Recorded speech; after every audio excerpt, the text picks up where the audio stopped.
Hey everybody, it's Alex from Heavy New York. We're back at my house today, and today we are here with Miss Cherry Delight. Thank you so much for your time. Of course, Alex. Yep, it's so awesome to have you here. Eat the Evidence is pretty much done, right? Yeah, it's done and it's about to get launched on May 11th, and right now the pre-sales are out on iTunes, and if you buy them now, then you get access to 5 songs before anyone else gets them, so... That is awesome. Yeah. That is awesome. Some of the hottest ones on the album, too. Awesome. How was the making of the record? Let's start with that. Fantastic. I actually worked with Justin Matthews, who's a fantastic producer and is my lead guitar player. We started in late August, and we finished on March 28th. 14 tracks. Really? So Yep. you got it done in a short period of time. Yep. That's... Well, we busted our asses. I was in the studio 2, sometimes 3 times a week. Really? Yep. That's impressive. You hear most artists be like, wow, this album took 2 years to make, there was all these changes and all Nope. this. You pretty much stuck to your guns with it. It's like once something was done, you didn't really want to go back or anything like that. You kind of stuck with your first answer. I only work with the pros, man. Exactly. That's the best way. That should be the slogan of the record. Listen, if you want to, get to where you're going, I always say you gotta work with the biggest, baddest motherfuckers you can find. Exactly. The end. Exactly. Why would I wait 2 years? I just want it to come together. I was just very inspired, and I kept coming out with new things. And Justin is incredible, and we just came together, and we both have a very in-depth understanding of kind of music that we like. Yeah. It's this album has some good metal screams to emphasize things, but it's mainly a rock, goth industrial album. And it's really sexy, and there's a turning point in the album where it becomes a lot more, even more thought-provoking and gets a little bit deeper, and gets a lot darker, actually. Awesome. Was everything with this album a preconceived idea, or was there ever any improvising involved with the making of it? Actually, when I came to Justin, it was originally going to be an EP of just a few songs. Really? Yeah. Well, the first song that I ever wrote was Cherry Blood, which is a single that's out right now. I wrote that song on August 18th, 2018. That was the first song I ever wrote. Okay. Yeah, I came to Justin with it, and we put it together. And then, it's supposed to be just a few songs, and then I wrote another one, and another one, and another one, and we just kept going until it was a solid 14 songs. And someone asked me recently if I could have my dream album, who would be on it? What would it be? I'd be like, this is my dream album. I can't think of anything that I would have asked for differently. I'm just so fucking pumped to share it with everyone. It's gonna be really exciting. It's gonna be really hot. These are songs that you can fuck to, and they're songs that you can contemplate to. You can contemplate while you fuck, what's his name? I don't know. Patrick Bateman. Okay. Well, he didn't contemplate so much as he did flex in the mirror. Well, from the music that you have shown me and from what I listen to, I feel like there are many different vibes to your music and many different emotions and many different sounds as well. There's a pop side, there's a metal side, there's an industrial side. Yeah. I feel like many people could appreciate listening to this record who like all types of music, and people could really feel different emotions from listening to it as well. Yeah. There is a song that's like a satanic 80s pop song in there. That's really ridiculous and really funny. And I was like, I want to write something that sounds like if all the Lisa Frank characters were fucking in hell with pink and purple flames. So there's a track that's like that that's really fun. And then I have a song where I was saying, I want to make something that just sounds like getting a boner. It's just a song that just sounds like having an orgasm with music. So that's the oxytocin. track. Which is probably one of my favorite tracks on the entire thing. I think it's the one I listen to the most. And that is one of the 5 you get access to if you do the pre-order. Noted. Noted. Now, obviously from watching the music videos that you've done and everything else, and from all our times talking, you have like an emphasis on your live performance. There's a lot of imagery that comes into your music. Do you sometimes have an image in your mind after you have music, or do they play on each other? Like, you can't have one without the other? Well, it's very cinematic. All my songs are very cinematic. Some even more than others.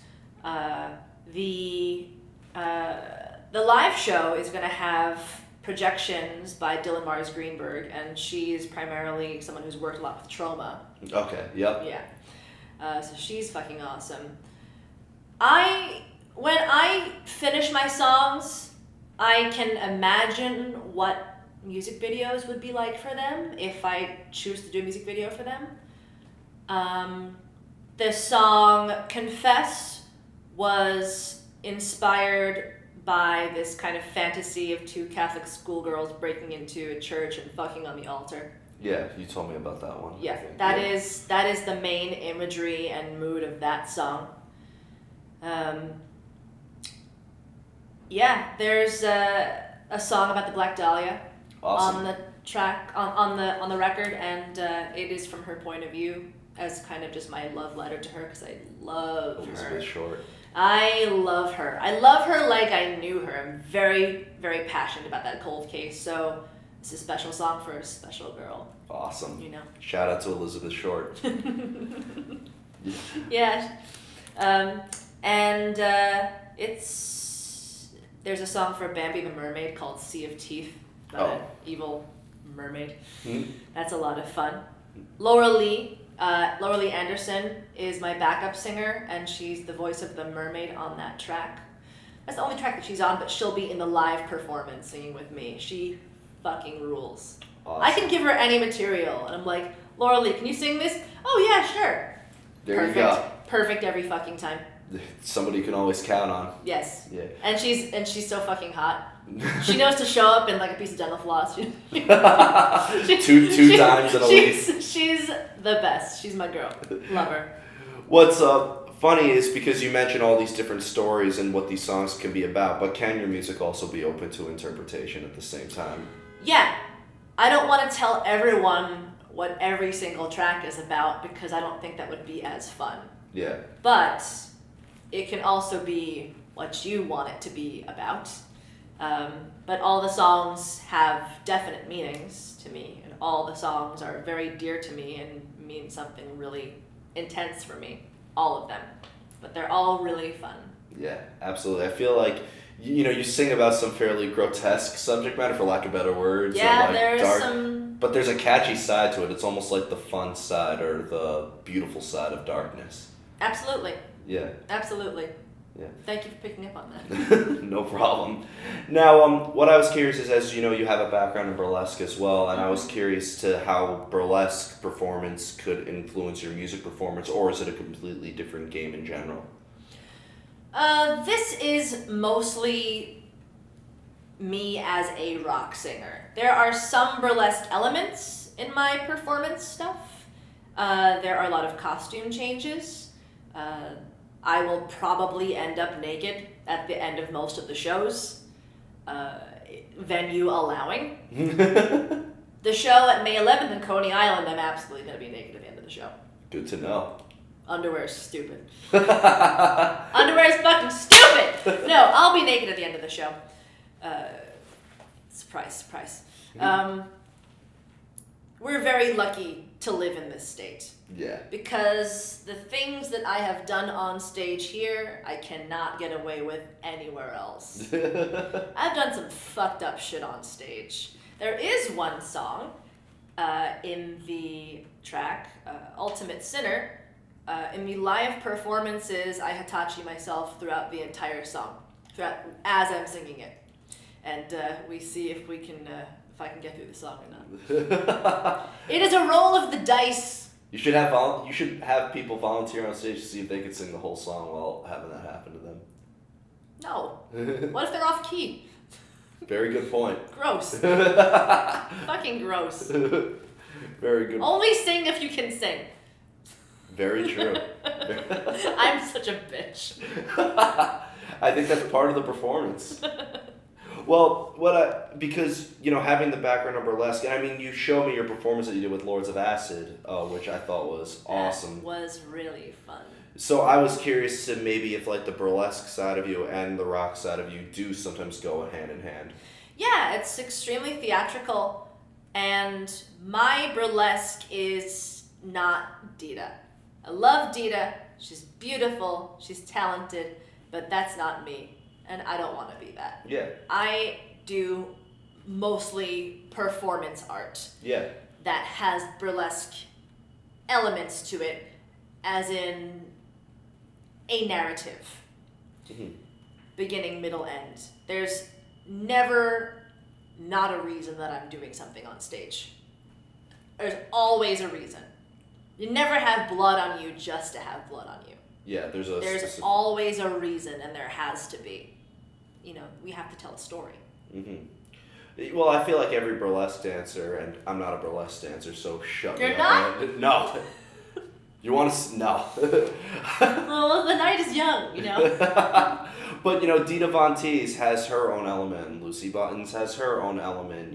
Every burlesque dancer, I feel like, has their own identity behind them. So. Well, they're both classic. Yeah. I'm not a classic girl.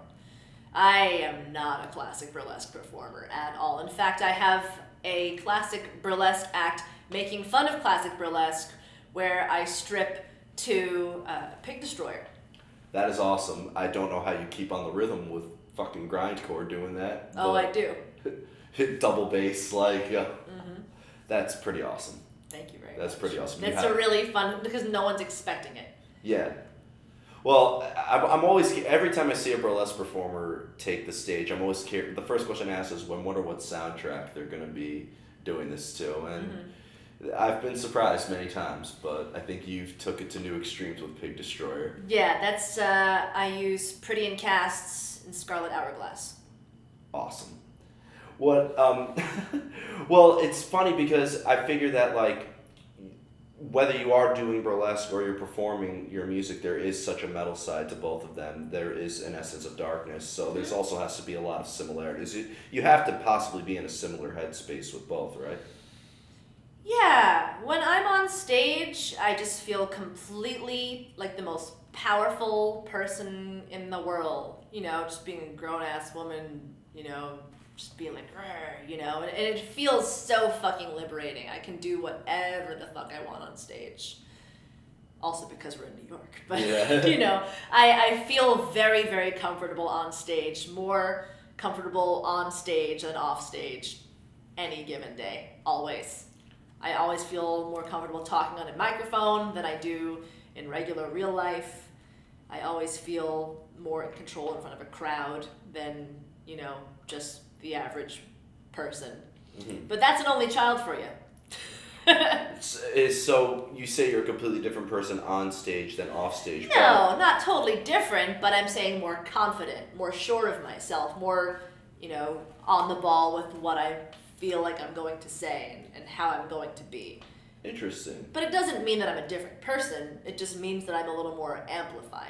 You're able to express yourself to the fullest when you're on stage. Yes. Interesting. You can't express yourself to the fullest if you're at the DMV or the grocery store or something like that? No. That would be I could, but there's a time and a place. You gotta go to jury duty expressing yourself full force one day. No. You first. I went to jury duty in a goat horse shirt and they made me go home and change. Yo, that's actually... Wait, did they make you just go home? They were like, couldn't you wear something a little more presentable? Turn it inside out or go home and change. I thought you were going to say, go home and don't come back, because that would have been fucking bomb. Are you kidding me? They don't dismiss you for anything. You can show up to jury duty. You have to show up and just, be a terrible person for them to... Then they select you as a... No, they don't. That's what I've heard. If you act like a dick, they'll be like, yeah, we got a 6-month trial right here. This is all you, buddy. No, they won't. No way. Yeah. What? my little Grinch heart just went, oh. Just saying. Gross. How did we get from like my album to jury duty? That's the point of a podcast. God. You drift so much.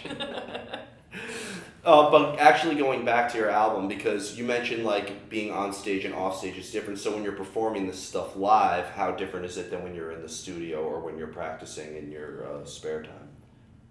When I'm in the recording studio, I'm in full face. You know, if I'm just performing in any way, I'm on. That's just the way that I am. I'll show up to rehearsal like this. Okay, so people could be expecting, if I were to watch you in like if you were practicing or you were making music, I could be expecting a similar element to as if I was seeing you on stage. Yes. Really? Yes. You don't hear that too often. Well, now you do. Yep. No, I mean I don't show up in fucking pajamas like if I'm gonna rehearse, you know. In order to feel the music and to feel the part, I have to get into, you know, face and outfit, and I have to feel like I'm on in order to be able to create the sounds I want to create. I mean, I could do it in my pajamas, but I wouldn't be as excited. Yeah, you have to be in, for lack of better words, like full character in order to just execute your art, and regardless if you're performing it or if you're recording it. And also in my mind, I'm practicing what it's going to be like on stage as well when I'm singing it. And, you know, I'm playing around with the sounds and playing around with my movement, and I'm just getting into it. Just having a live band be able to play my original music. The first time that it happened was just a month ago, and it's mind-blowing. Mm-hmm. Like the first time that I've sung everyone else's songs. I've been singing professionally for 20 years.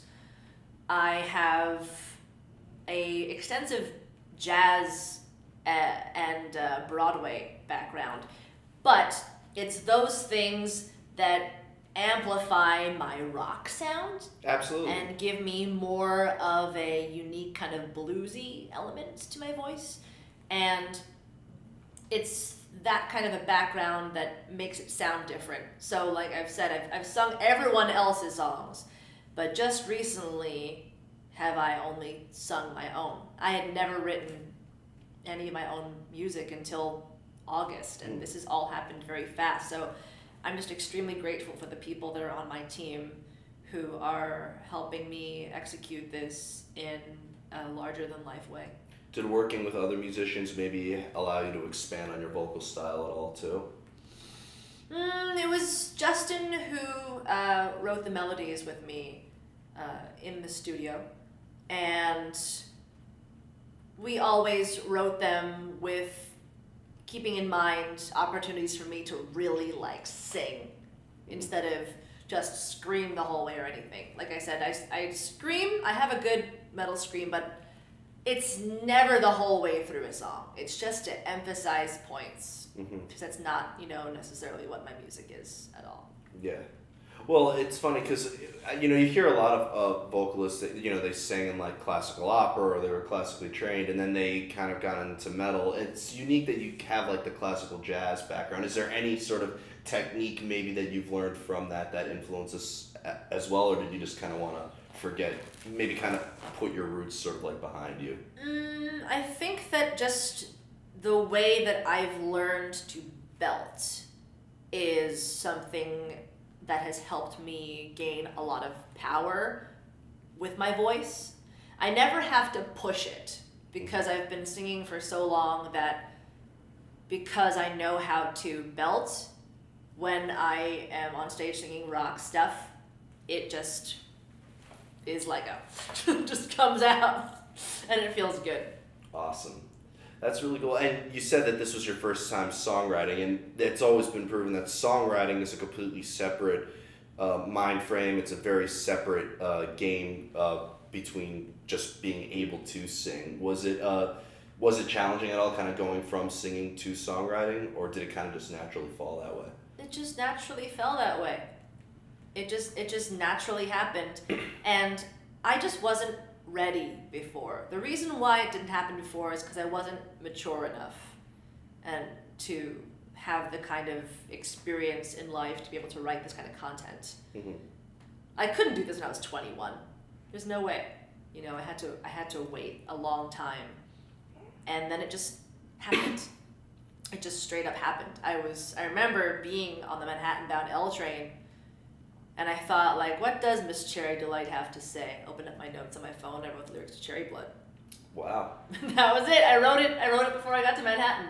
That's, I guess some good things can happen on the L train. Yeah, some good. I write the best when I'm in transit. I wrote Scorpio Witch on a plane. I wrote Straight Razor on the Long Island Railroad.